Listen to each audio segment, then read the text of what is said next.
Mukendi. Oui.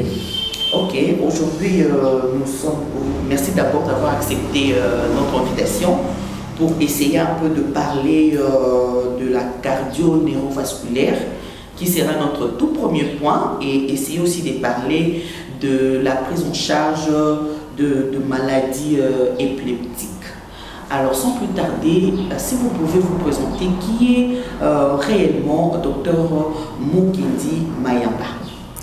Voilà, je suis docteur en médecine, chirurgie et accouchement, diplômé à l'université de Kinshasa en 1977.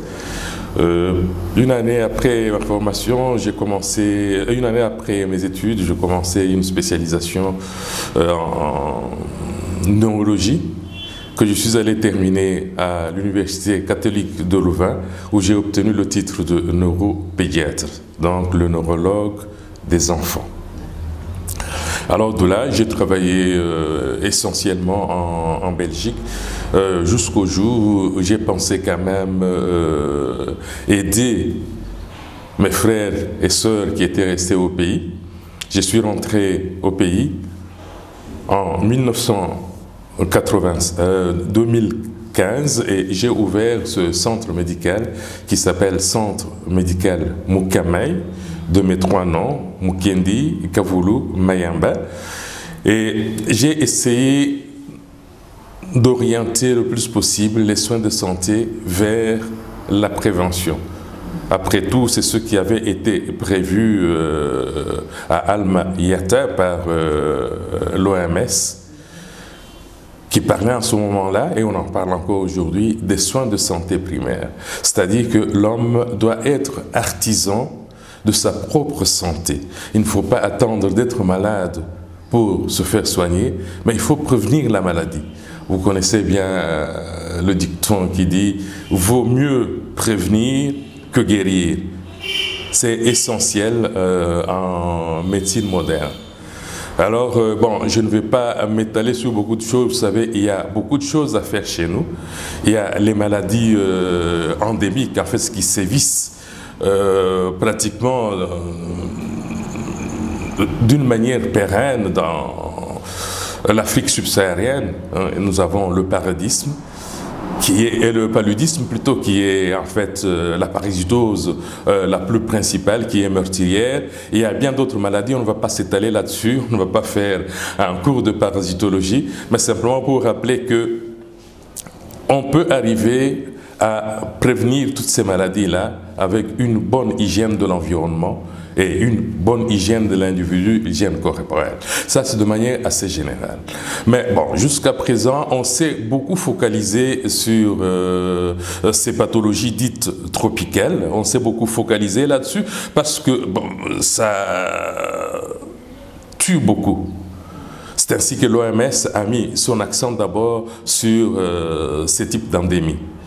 Mais à côté de ça, moi personnellement, j'ai constaté que beaucoup de nos compatriotes mouraient jeunes, dans la fleur de l'âge, simplement terrassés par des maladies cardiovasculaires, des maladies neurovasculaires.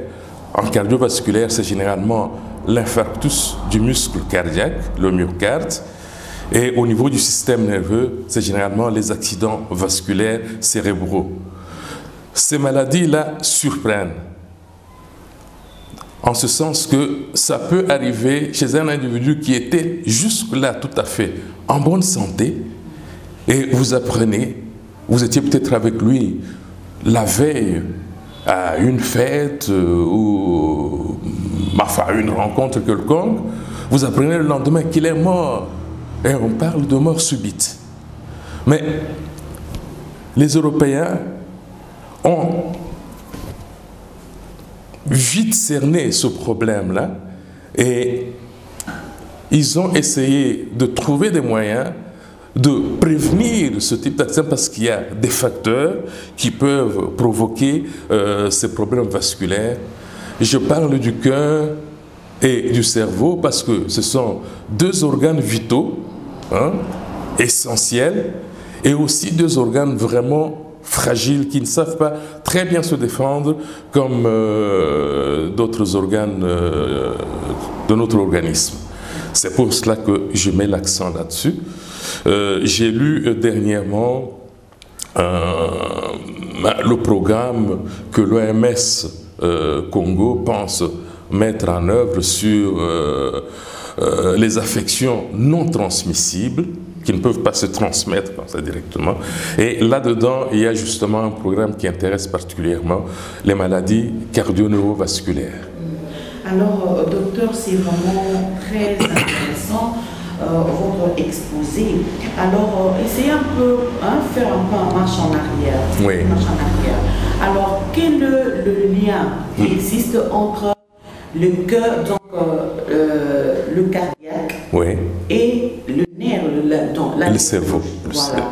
Ces deux systèmes-là, parce que l'autre c'est la tête, l'autre c'est les cœurs, mais comment ça se passe pour que nous puissions un peu comprendre? Pour que vous puissiez comprendre, voilà. C'est primordial en fait, vous avez raison.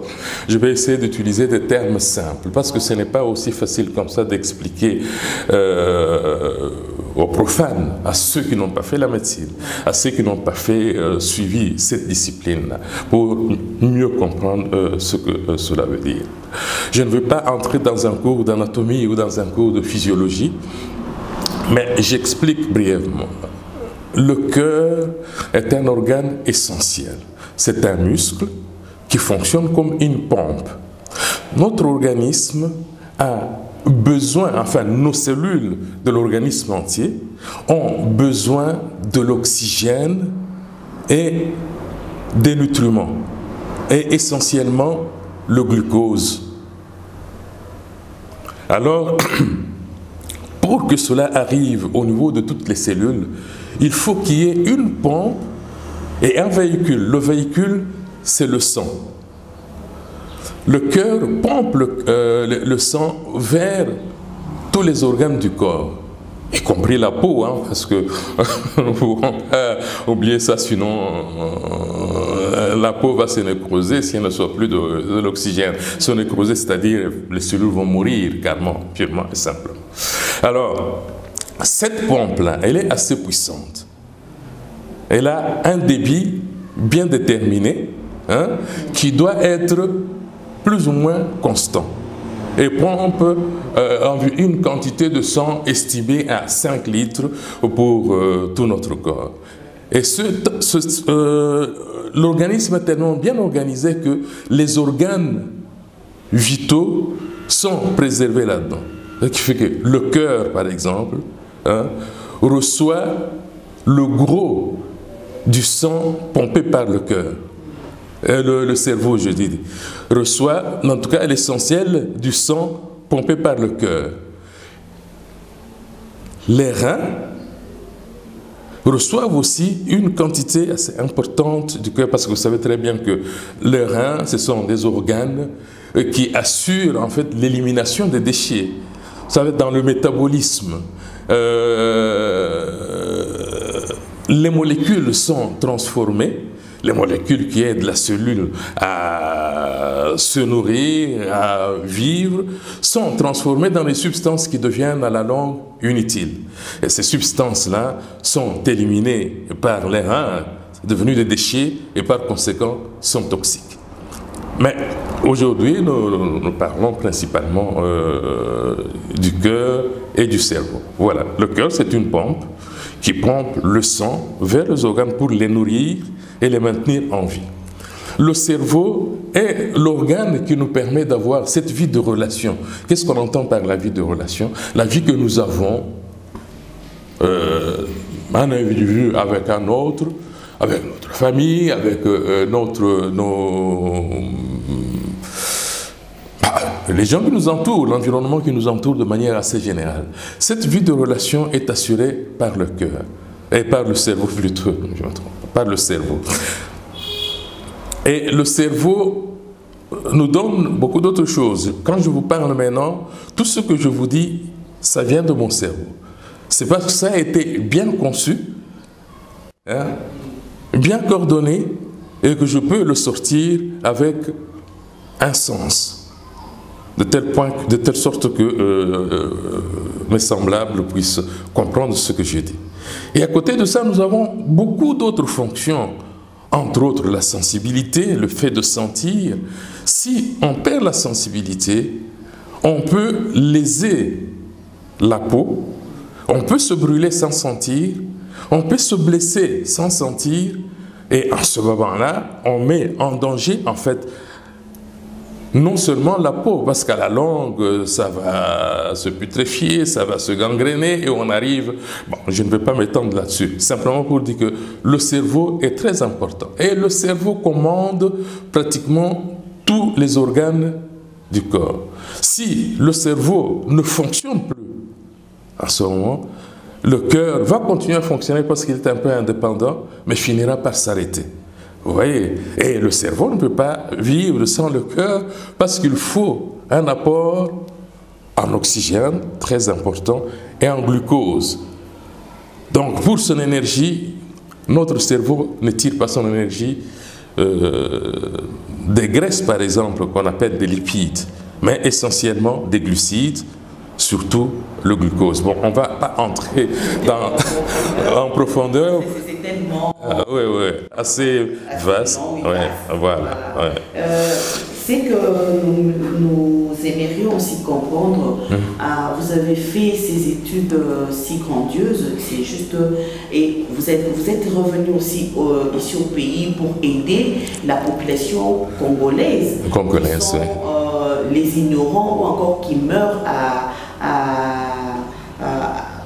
l'âge de fleurs. Oui. Alors, ma question maintenant, c'est de savoir, on n'est pas encore entré dans les détails.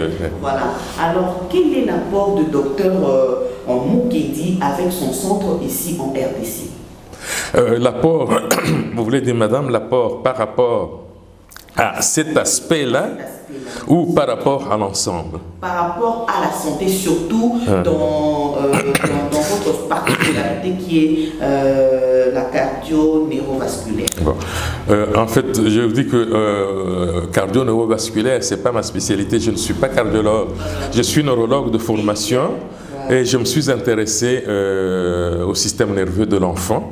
Mais je suis neurologue aussi pour l'adulte. Mon attention a été attirée, vous permettez, j'ai un chasse. Mon attention a été attirée par cet aspect-là, après avoir constaté que, je vous l'ai déjà dit, que la plupart de nos frères mouraient soit d'une affection cardiaque brutale qu'on appelle l'infarctus, soit d'une affection neurologique brutale qu'on appelle accident vasculaire cérébral. Ces deux types d'organes ont besoin, comme je vous l'avais dit, du sang pour continuer à aider les autres organes. Mais alors, si vous leur privez de sang, qu'est-ce qui arrive? Le sang est véhiculé dans des tuyaux, on appelle des vaisseaux sanguins. Bon, c'est généralement les artères qui amènent le sang vers les organes. Ok? Bon, ces artères-là, ce sont des tuyaux qui se dilatent, et qui propulsent le sang vers les organes, comme j'ai dit tout à l'heure. Mais s'il arrive que une de ces artères-là se bouche suite à des phénomènes assez complexes, que je ne peux pas expliquer comme ça en détail, si ça se bouche, le sang ne passera plus. Si le sang ne passe pas, et que cela arrive de manière assez brutale, je dis au niveau du cœur, le muscle cardiaque va souffrir. Ce phénomène-là est appelé en termes médicaux ischémie. Ischémie qui veut simplement dire privation de sang. Alors, si cette ischémie-là arrive au niveau du muscle cardiaque, ce que nous appelons en termes courants infarctus du myocarde, le muscle cardiaque ne va plus fonctionner comme avant. Son fonctionnement se ralentit et il finira par s'arrêter. Il s'arrête, la personne meurt. Vous comprenez? Oui. La question, c'est plus pour savoir-faire par rapport au centre. Ah, par rapport au centre. Alors, bon, c'est ça, Oui. j'ai compris. Quand j'ai créé le centre, évidemment, j'ai créé les centres pour aider mes frères à avoir des soins de santé adéquats, de manière assez générale. Mais je me suis dit qu'il faudrait quand même commencer à penser à cet aspect des choses-là qui arrivent comme ça de manière assez brutale. C'est ainsi que je me suis dit, bon, je n'ai pas créé ce terme-là, mais j'ai essayé simplement d'agencer les mots en prenant le cœur, cardio, en prenant le système nerveux, neuro, et en prenant le vasculaire, parce que ce sont les vaisseaux sanguins qui sont intéressés. Et dit, bon, si je pouvais dans mon centre prodiguer des soins, assurer une prévention vasculaire adéquate, en m'attaquant à l'avance aux facteurs de risque qui provoquent justement le rétrécissement ou l'occlusion. L'occlusion, c'est le fait de fermer l'occlusion des vaisseaux. C'est ainsi que j'ai parlé de la prévention cardio-neurovasculaire. Voilà. Ah, d'accord. Alors, je crois que le centre est dans le centre, vous avez aussi prévu, je crois, une mutualité. Oui. Ainsi, vous pouvez épingler ça pour permettre à ceux qui ont, par exemple, de crise immédiatement, qui n'ont pas le moyen et que ceux qui sont en Europe peuvent aider leurs frères qui sont souffrants ici, au lieu d'attendre l'argent, ils peuvent mourir. Alors je ne sais pas, votre centre a au moins facilité dans cet aspect-là pour aider un peu la population aux proches si vous pouvez nous expliquer cet aspect-là. Quand j'ai installé le centre, les premières semaines, les premiers mois, voire même la première année, j'ai constaté que nos compatriotes ne venaient pas nombreux. C'est pas qu'ils ne tombaient pas malades, mais simplement parce qu'ils n'avaient pas les moyens de payer les soins. Vous savez, cela va aussi de notre mentalité. Vous savez très bien que les gens chez nous, dans notre pays, je veux dire au Congo, je ne sais pas comment ça se passe ailleurs en Afrique subsaharienne, les gens pensent que on peut leur donner des soins comme ça là, sans qu'on donne quelque chose. Si vous constatez actuellement, la plupart des centres médicaux, donc polycliniques, dispensaires, qui sont, en tout cas pour la plupart, créés par les enfants du pays, sont des centres privés, des polycliniques privées. Donc ce sont des individus qui ont quand même consenti des dépenses pour arriver à ériger quelque chose et s'occuper de la santé de leurs frères, de leurs semblables. Donc ce n'est pas quelque chose qui arrive comme ça. Donc c'est un service qu'ils rendent à la population. Et en retour, la population doit payer ce service-là. C'est comme quand vous allez dans un magasin pour acheter des denrées alimentaires pouvant vous permettre de vous alimenter. Vous payez quand même ces denrées alimentaires-là. Vous ne les prenez pas comme ça. J'ai l'impression que chez nous, dans la mentalité de chez nous, les gens n'ont pas encore intégré cette notion-là de on vous donne un service, on met à votre disposition un service, vous devez aussi le payer en retour pour que ceux qui vous permettent d'accéder à ce service-là puissent évoluer et vous en donner davantage. Bon, voilà. Alors, j'ai constaté que les gens n'avaient pas de moyens, n'avaient pas de moyens de payer en fait leurs soins de santé, de les payer.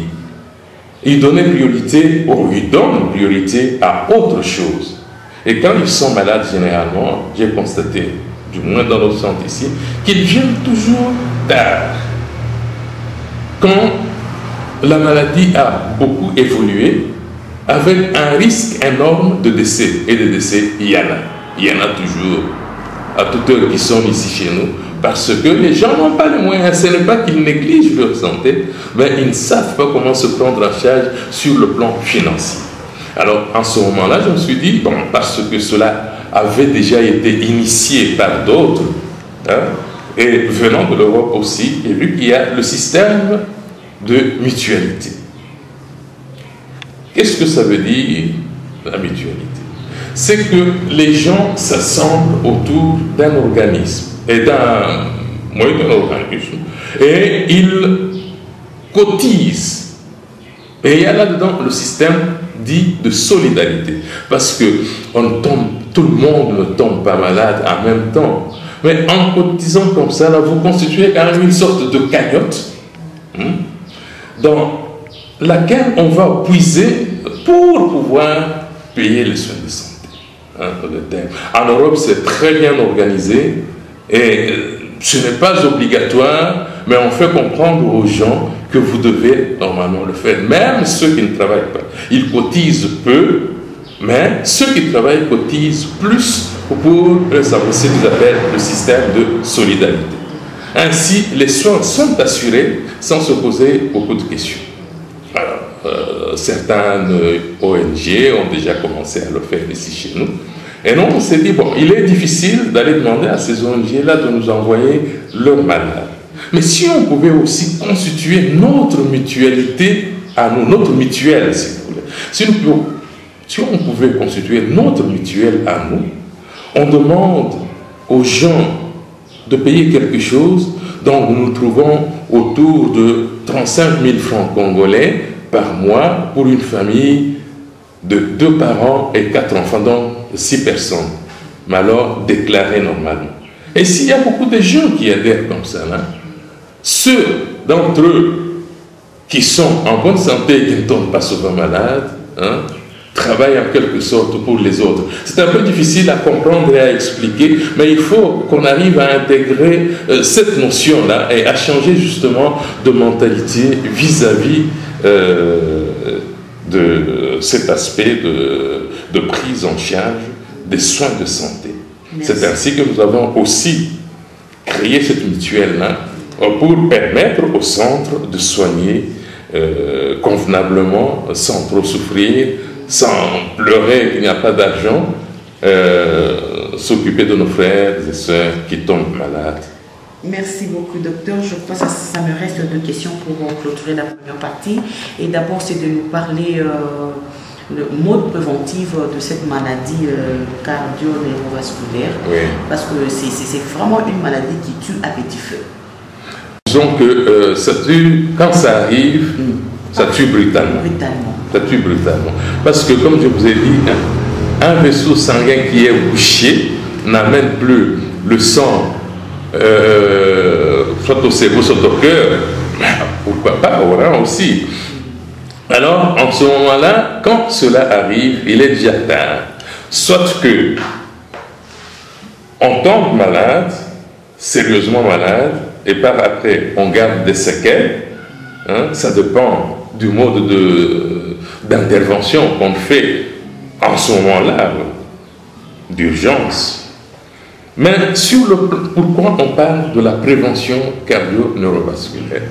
C'est parce que les vaisseaux sanguins, ces tuyaux-là, sont sensibles aux dépôts, les dépôts qui se déposent dans ces vaisseaux-là, des dépôts qui sont généralement des graisses, des dépôts lipidiques, comme nous disons. Ce sont des dépôts lipidiques. Et ces dépôts lipidiques-là se déposent très facilement au niveau de ces WC, au niveau de ces artères, quand on n'essaye pas d'éviter justement la formation de ces dépôts-là qui finiront par... Et généralement, ces dépôts-là se font sous la forme de cholestérol. C'est pour cela que cette substance qui est apparentée aux lipides joue un grand rôle. Quand nous étions aux études, on nous parlait de l'artériosclérose et de l'athérosclérose. Donc ce sont 2 mots différents que les étudiants parfois ont essayé de... Enfin, pas essayé, confondaient souvent, même moi-même, j'ai déjà confondu les deux. Artériosclérose veut simplement dire, suite à ces dépôts-là, à la longue, les artères deviennent rigides. Ça devient comme des tuyaux de plomb. ça ne se dilate plus convenablement. Alors il se sclérose, d'où le vocable artériosclérose. Athérosclérose, c'est en fait la cause. L'athérome, c'est la plaque de graisse qui se forme et qui se dépose à l'intérieur des vaisseaux, diminuant leur lumière, diminuant ainsi le passage de sang vers les organes vitaux. Alors, cette plaque lipidique-là est appelée athérome.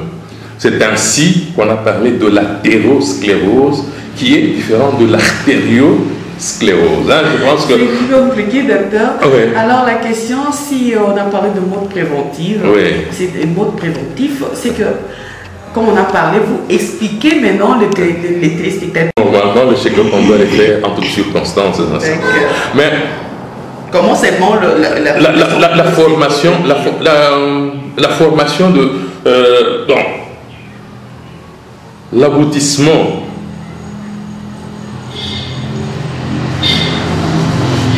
de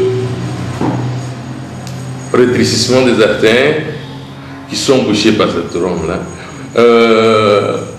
Il y a des facteurs, dits facteurs de risque vasculaire, qui sont très bien connus, qui sont actuellement bien maîtrisés. Bon, quand ces facteurs-là agissent, le tout aboutit justement au rétrécissement des artères et empêche ainsi l'irrigation des vaisseaux. Mais quels sont ces facteurs de risque-là? Nous avons l'obésité. L'obésité, c'est le fait de prendre excessivement de poids. Hein? C'est ainsi que, actuellement, on étudie facilement l'obésité par un indice qu'on appelle l'indice de masse corporelle, l'IMC. On prend la taille, on prend le poids, on calcule, on divise et on a l'indice de masse corporelle qui, selon l'OMS, ne doit pas dépasser, cet indice-là ne doit pas dépasser 30. Il n'y a pas d'unité, hein. C'est un indice, donc ça ne doit pas dépasser 30. Donc le résultat, le produit qui sera obtenu doit être inférieur ou égal à 30. C'est ainsi que l'OMS a essayé de classifier en disant de tel chiffre à tel chiffre, la personne est bien. Au-delà de ces chiffres-là, tout au début, il y a tendance à l'obésité, et au-delà, généralement, au-delà de 32, 33, on est déjà en excès pondéral, et quand on atteint les 35, on est déjà obèse, quoi. C'est ça. Bon, alors, l'obésité, c'est un des facteurs qui défavorise, en fait, qui fragilise les vaisseaux sanguins, donc les artères. Nous avons le diabète, cette maladie que vous connaissez très bien. Le diabète, c'est une maladie qui est causée par un excès de sucre dans le sang, disons comme ça de manière assez générale. Et ce sucre-là, c'est le glucose. C'est ainsi qu'on parle de la mesure de la glycémie. La glycémie, c'est le taux de glucose dans le sang. C'est une molécule principale qui nourrit les cellules. Et nous l'avons de part à partir de ce que nous mangeons, à partir des aliments. Soit dans des molécules complexes qui seront scindées en petits morceaux pour donner le glucose, soit nous avons dans le sucre. Dans le sucre, il y a le saccharose, comme on l'appelle. Hein? Il y a deux petits sucres là-dedans dans le glucose. L'excès de diabète est généralement dû à la difficulté. Nous avons parlé de l'obésité, on a expliqué ce que c'est. Nous avons parlé du diabète, qui est une augmentation du sucre dans le sang. Nous parlons de l'hypertension artérielle, qui est l'augmentation de la pression dans les artères. Hein? Et nous avons parlé la perturbation du métabolisme des graisses, qu'on appelle des dyslipidémie en termes médicaux. Voilà ce qui est essentiellement ça comme facteur, dit facteur de risque. Mais on peut prévenir ces facteurs-là, justement. Vous avez parlé de check-up. On peut, au cours d'un contrôle de routine comme ça, là, il ne faut pas nécessairement attendre d'être malade pour ça. Au cours d'un contrôle de routine, on mesure tous ces paramètres-là et on détecte les paramètres qui posent problème. C'est par exemple, si nous nous trouvons en face d'un hypertendu, hein, on doit lui mettre un traitement anti-hypertenseur qui va suivre, qui va simplement baisser sa tension artérielle, parce que ses artères sans ce médicament-là auront toujours une pression élevée, hein, et augmente le risque de, comment on peut dire, augmente de risque de leur flexibilité, le risque de diminuer la flexibilité des artères.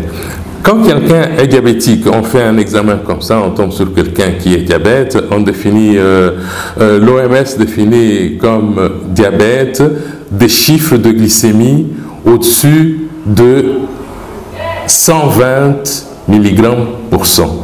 Mais généralement, si dans la plupart des labos, la norme supérieure se situe autour de 115 mg de glucose par 100 ml de sang. L'OMS définit ça. Quand on va au-delà, on est déjà diabétique. Mais les chiffres peuvent être beaucoup plus élevés parce que nous avons deux types de diabète en fait. Le diabète de type 1, qui commence généralement dans la jeunesse, qu'on appelle diabète juvénile, et les diabètes de type 2, hein, qui commence un peu plus tard et qui est généralement lié à une mauvaise hygiène. Nous allons parler aussi d'une maladie que les gens ne maîtrisent, la population ne maîtrise pas trop, oui, qui est l'épilepsie. L'épilepsie, qui est communément appelée chez nous maladie endéquée, c'est une maladie du système nerveux. Ce n'est pas une maladie de l'esprit, c'est une maladie du système nerveux. Cette maladie-là est causée par un mauvais fonctionnement des cellules cérébrales. Il s'agit du système nerveux central, donc de cerveau essentiellement. Parce que, bon, on ne va pas entrer dans les détails, hein, le système nerveux est assez complexe, il y a périphérique, central. Mais au niveau du système nerveux central, c'est surtout le cerveau qui est intéressé pour ce qui est de l'épilepsie. Alors, l'épilepsie est liée à un mauvais fonctionnement. Donc, les cellules émettent leurs signaux à des degrés un peu plus élevés, pour être plus simple, à des degrés un peu plus élevés, et créent en fait une certaine anarchie et un fonctionnement qui n'est plus concordant, comme on peut le dire. Alors, si cela arrive au niveau de la partie du cerveau qui commande les muscles, nous aurons des mouvements anormaux, incontrôlés, anarchiques, qu'on appelle généralement convulsions, hein, et qui donne en fait le terme de maladie endéquée en lingala. Si ça intéresse la partie qui commande la sensibilité, les manifestations seront généralement au niveau de la peau, soit des mains, hein, ça peut se manifester sous forme de engourdissement, démangeaison. Mais l'épilepsie, on parle d'épilepsie quand on n'a qu'un seul accès, c'est-à-dire le problème arrive, dure un peu dans le temps et s'arrête généralement, je dis, hein, s'arrête généralement sans traitement, et les crises qui se répètent comme ça, là, hein, soit chaque semaine, soit chaque mois, soit chaque année, hein, c'est l'ensemble de ces manifestations-là répétitives qu'on appelle épilepsie. Mais quand il s'agit simplement d'une seule crise, on parle de crise épileptique. Oui. Mais quand, à partir du moment où il y a eu deux crises, on peut déjà, selon les recommandations de la Ligue internationale contre l'épilepsie, on peut déjà parler de l'épilepsie. Et en ce moment-là, on peut déjà envisager une prise en charge. Alors, docteur, dites-nous un peu, quelles sont les causes de l'épilepsie? Les causes de l'épilepsie ou des épilepsies, oui, parce qu'il y a plusieurs sortes de manifestations épileptiques. Hein. Donc on préfère parler des épilepsies que simplement de l'épilepsie. Les causes des épilepsies sont multiples. Bon, prenons d'abord les causes inhérentes au fonctionnement génétique de l'organisme. Ça peut être une perturbation liée au mauvais fonctionnement de certains gènes et qui entraîne un dysfonctionnement de ces cellules cérébrales. C'est généralement le type d'épilepsie dite génétique, disons de manière assez générale comme ça là, dite génétique. Ça c'est une cause. Mais dans la plupart des temps, ce sont des causes extérieures. Une agression importante du système nerveux peut entraîner au moment où elle est là un dysfonctionnement et donner une crise. Mais si par hasard les cellules ont été perturbées au point qu'elles gardent des séquelles, ces séquelles-là constituent en quelque sorte une forme de cicatrice, une sorte de point d'irritation, si on peut dire comme ça, point d'irritation, à partir duquel peuvent partir des manifestations de décharge anormales et créer une épilepsie. Donc c'est généralement les maladies infectieuses du système nerveux, donc l'encéphalite, qui est une inflammation. L'encéphalite peut être causée par des virus, comme peut être causée par des bactéries ou des champignons ou quelque chose dans ce genre-là. On parle généralement de méningo-encéphalite parce que ça commence généralement par les méninges et ça se propage jusqu'au niveau de l'encéphale, donc jusqu'au niveau du cerveau. Donc les maladies infectieuses du système nerveux peuvent soit entraîner des crises pendant que la maladie est là, au moment où on est en train de la traiter, ou alors, si ça n'a pas été bien traité ou non traité du tout, laisser des séquelles qui vont générer des crises épileptiques répétitives. Et évidemment, à côté de ça, il y aura d'autres fonctions du cerveau qui seront atteintes, et ça, on peut le remarquer aussi. Alors, les traumatismes crâniens importants avec contusion du cerveau, ça peut vous laisser des séquelles pouvant entraîner plus tard une épilepsie traumatique. Les tumeurs cérébrales peuvent irriter les cellules cérébrales et entraîner des crises épileptiques. Les malformations du système nerveux, qui sont d'ailleurs déjà présentes à la naissance, peuvent aussi entraîner des crises épileptiques. Voilà de manière assez générale, globalement, ce qu'on peut rencontrer. Mais dans la plupart des cas, le dysfonctionnement peut ne pas avoir une cause précise et donner un type d'épilepsie qui généralement n'est pas grave et bénin, quelqu'un qui fait 2 crises par an ou une crise par an comme ça, là, où on n'a pas de cause précise. D'accord. Docteur, ici à Kinshasa, oui. Ici en RDC, surtout dans la ville de Kinshasa, les épileptiques, ils sont un peu négligés. Oui. Pas un peu, mais beaucoup. Beaucoup sont négligés. Oui. Il y a aussi l'Église qui condamne que ce sont des démons. Ils sont mal vus à l'école, au niveau de la famille. Alors vous, comme les docteurs de la tête, si je peux vous appeler comme ça, alors que diriez-vous de la part de parents ou encore ceux qui disent que l'épilepsie est une maladie démoniaque? Et surtout c'est la prise en charge de la personne elle-même qui est malade. Voilà. Évidemment, c'est ce que nous pensons faire. Alors, ici, j'ai introduit en fait notre association, LICOSE, L-I-C-O-C-E,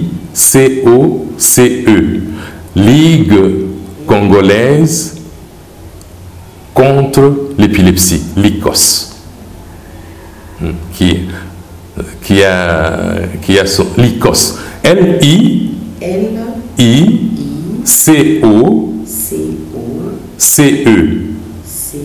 L'ICOS. Ligue congolaise contre l'épilepsie. Bon. Vous savez qu'il existe une structure qui est soutenue par l'OMS, qui est une structure internationale qu'on appelle, parce que bon, c'est généralement établi dans le monde anglophone, donc il est en anglais, donc AILE, on dit AILE, la Ligue internationale contre l'épilepsie. Alors, cette ligue-là est mondiale. Et comme vous savez, dans le monde, il y a plusieurs pays et chaque pays a sa façon de fonctionner, a ses structures.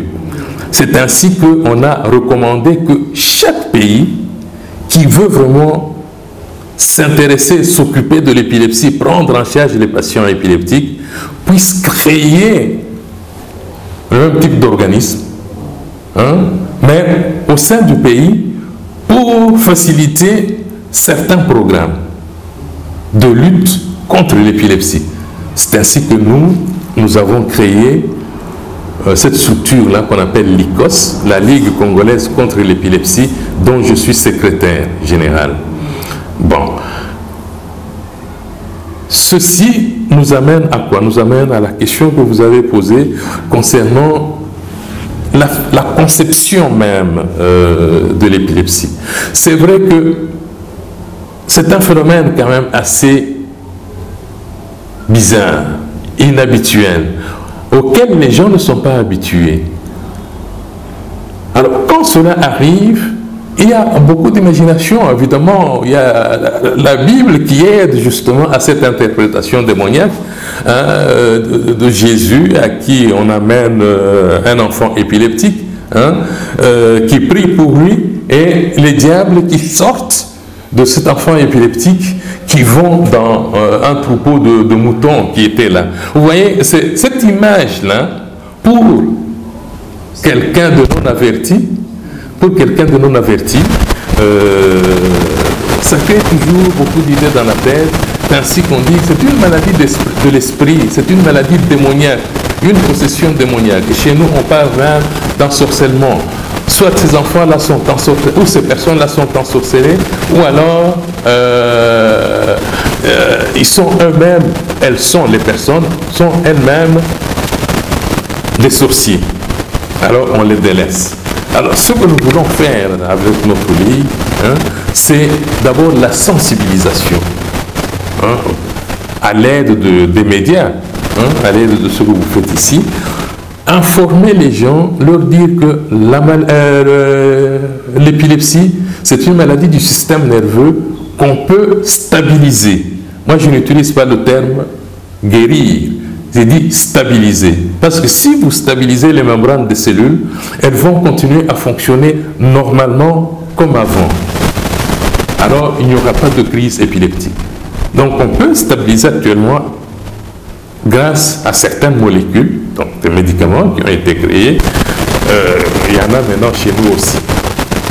Mais il faut commencer par informer la population, pour que la population puisse comprendre le sens de l'épilepsie et dire qu'une personne épileptique doit être prise en charge d'abord dans sa famille, parce que sur le plan affectif, ça joue beaucoup. Et ensuite, par le monde qui doit l'accepter, l'école, le travail, les jeux, qui doivent l'accepter, et ensuite par les médecins qui ont comme spécialité